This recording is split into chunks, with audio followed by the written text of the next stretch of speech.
Every month, somebody tells me the housing market is crashing. They saw it on the news, read it in a headline, watched some finance guy on YouTube. And I get it. Nationally, that story has some truth to it.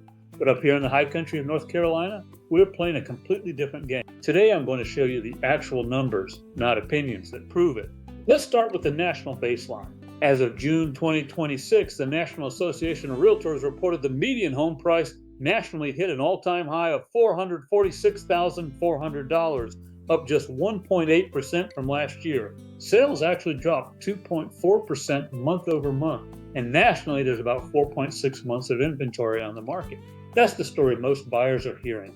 Flat growth, cautious buyers, a market that's basically holding its breath. Now here's where it gets interesting. In the same month, June 2026, our four-county high country market posted a median sales price of $520,000. That's not a typo. Our median is nearly $74,000 higher than the national median, and it is not slowing down at all. Watauga County alone saw an 11.9% increase in median sales price in just 1 month, jumping to $614,250. We also saw 171 closed sales, totaling $111.5 million in the month. Real transactions, real money, real momentum. And get this, land sales, which are a huge part of our market up here, saw their median price jump 66.6% in a single month to $77,450 an acre. Now, that is certainly not a coincidence. That's demand outpacing what the national headlines are telling people to expect. So why does the high country march to its own beat? 3 reasons. 1, we're not a commodity market. Nationally, inventory is measured in millions of nearly identical homes. Up here, no two properties are the same. A ridgetop view lot in Ashe County isn't competing with a subdivision home in Charlotte. Buyers aren't cross-shopping us against the national average. They're chasing something they can't get anywhere else. 2, our buyers aren't driven by local paychecks. Most of my clients are not just relocating from Charlotte, Raleigh, and Atlanta, but from all across the country.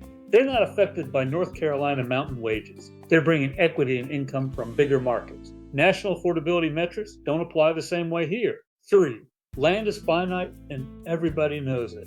You can't zone more mountainside into existence. When inventory rose 17.7% earlier this year, it still got absorbed, because scarcity of buildable view-oriented land is permanent, not cyclical.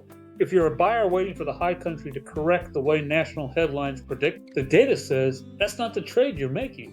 If you're a seller who's nervous, our numbers tell a different story entirely.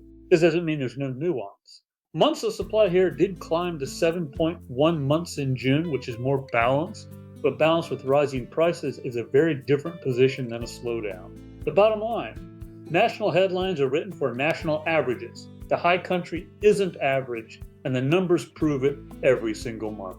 If you want to know what your specific property or your specific budget actually looks like against these numbers, not a national headline, but real local data, that's exactly what I do.